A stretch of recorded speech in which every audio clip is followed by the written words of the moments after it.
नुवाकोटको view पोइन्टबाट देखिने यो बुटवलको मनमोहक दृश्य यहाँहरूले अवलोकन गर्न सक्नुहुन्छ। साँझको बेला भएर त्यति सफा देखिएको छैन, तथापि यहाँ घुम्न आउने आन्तरिक पर्यटकको सङ्ख्या भने दिनहुँ बढ्दो छ। माथि नेपालको राष्ट्रिय झन्डा पनि अङ्कित छ, फरफराइरहेको छ।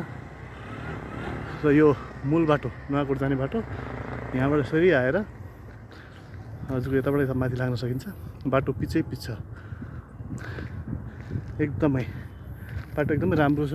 तर उकालो ओह्रालो भएको हुँदाखेरि अलि हात बसेको साथीहरूलाई मात्रै यो बाटो सवार गर्नु हुन अनुरोध गर्दछु। म यहाँ जगिङ आउँदा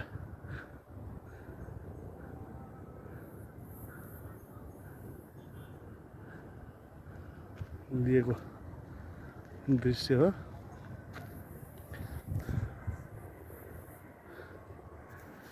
यो हाम्रो तल झर्ने बाटो, यहाँ तलबाट चाहिँ यसरी जान सकिन्छ। झन्डै 4 किलोमिटरको सेरोफेरो पर्छ यो। साँझको बेलामा यसो खुट्टा तन्काउँ भनेर यहाँसम्म हिँड्दै आएको, साह्रै नै थकाइ पनि लागेको छ।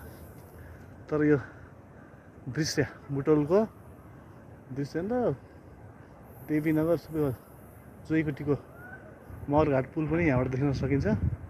बुद्धनगरको पुल, थिनौ पुल अलि उता छ, उता त्यो भेगमा पर्छ हो, त्यो उतातिरको भेगमा पर्छ भने यो बुटवल सहरको देख्नुहुन्छ कि नै, यो चाहिँ बुद्धनगरको पुल हो। देख्नुभयो होला यहाँले, पुल देख्नुभयो, यो पुल हो। यो पुलबाट आवाज चाहिँ आउट गरिरहनु भएको छ। त्यो बत्ती हो धेरै बोलेको, त्यो पुल हो भने महरघाटको पुल चाहिँ अलिक पर छ। क्यामेराले जुम गरेर हेर्दा पनि हो यहाँदेखि छ, अलि देख्न सकिन्छ। तर मधुरो छ। यस ठाउँमा भ्रमण गर्न अवलोकन गर्न चाहनुहुन्छ भने साथीहरूलाई स्वागत छ। यो हाम्रो बुटवल वडा नम्बर 13 बेलवासदेखि माथि लाग्ने बाटो हो। धन्यवाद।